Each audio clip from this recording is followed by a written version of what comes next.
Hello everyone, welcome to the second part of the contextual explanation of the lesson Law Spring by Anish Jung.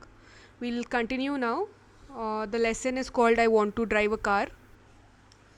I want to drive a car. The narrator is talking to a boy named Mukesh who wishes to be a motor mechanic when he grows up.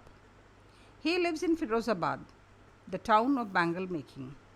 His father also makes bangles. Mukesh works in a glass furnace to help his family business of making bangles. They aren't aware it's illegal to make children work in such furnaces where the temperature is very high. Mukesh is excited to take the narrator home. Their home is being rebuilt. The narrator describes the conditions of the houses in the locality to be poor.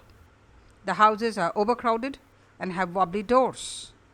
Mukesh and his family live in one such house. The house isn't fully built. In one part is the firewood stove where a young frail woman is cooking. She is the wife of Mukesh's older brother and takes care of the house. When the older men, that is Mukesh's older brother and his father, arrive, the woman, as a mark of respect, goes behind the broken wall and pulls down the veil to cover her face. Mukesh's father is an old man who, in spite of working hard first as a tailor and then as a bangle maker, couldn't build a house or send his sons to school. He has only taught his sons what he knows best, the art of making bangles. Mukesh's grandmother believes it is in the destiny of his family to be bangle makers. The narrator describes how, being born in the caste of bangle makers, all Mukesh and his family has seen are bangles. Their lives revolve round them and depend upon them. The boys and the girls of these families help their parents make bangles in dim light. This is the reason often they lose their eyesight before adulthood. Narrator looks a young named girl, Savita, who sits with her grandmother making bangles. The girl is moving like a machine. Looking at her, the narrator wonders if this young girl knows the value attached to the bangles she is making. The narrator guesses Savita will realize the value of them when she herself is a bride, just like the elderly woman was once. The grandmother still wears her bangles but has a very poor eyesight now.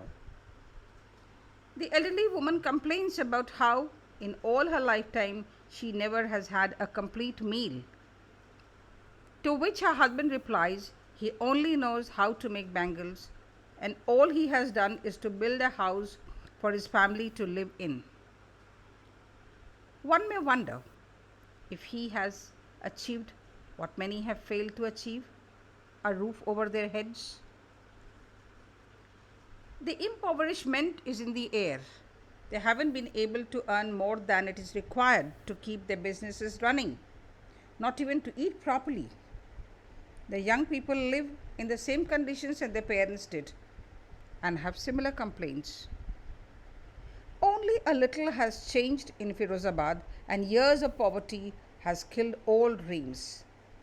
The narrator suggests the people to organize themselves into a cooperative, but they fear being arrested for doing something illegal by the police. Moreover, there isn't anyone to lead them, and all of them are very tired of everything. They are in a state of perpetual poverty. It is the vicious circle out of which they are never able to come out of. By the way, do you know what is a vicious circle of poverty is? Yes, ma'am. Usually, a poor family is a large family. A family living in poverty cannot afford to send their children to school. Therefore, children are forced to work and they receive little or no education. These children grow up without basic skills and education. They remain in low paying, dangerous jobs, be it bangle making or rag picking and things like that. Girls are married off young and have children. Now they have a number of children to support with little income. They lose their job to younger employees and there are fewer opportunities for adult employment. As a result, the adults of the families go unemployed, and hence the circle continues. The family again cannot afford to send their children to school, and these new children are again forced into things like rag picking and child labor. Good. Good. That's what a vicious circle is. The circle continues. Moving on, upon talking to these people, the narrator realizes the world is divided into two sects. One is the poor people, these families caught in the endless circle of poverty because of being born in a particular caste, and the other is that of the middlemen, the policemen, who impose their living on these people and prevent their conditions from becoming better. They put a baggage on these children that they ultimately accept this is their fate. To think of doing something else would be to dare, and daring isn't a part of how these people, poor people, think. The narrator feels happy that Mukesh Wise wishes to break out of the monotony and become a mechanic. On being asked if he would like to fly planes someday, he goes silent in embarrassment. For daring is to dream, and he cannot fathom the idea of dreaming about planes. Thank you, ma'am. That will be all. We'll be waiting for the last part where we'll explain you the entire explanation and interpretation of the chapter. Thank you very much.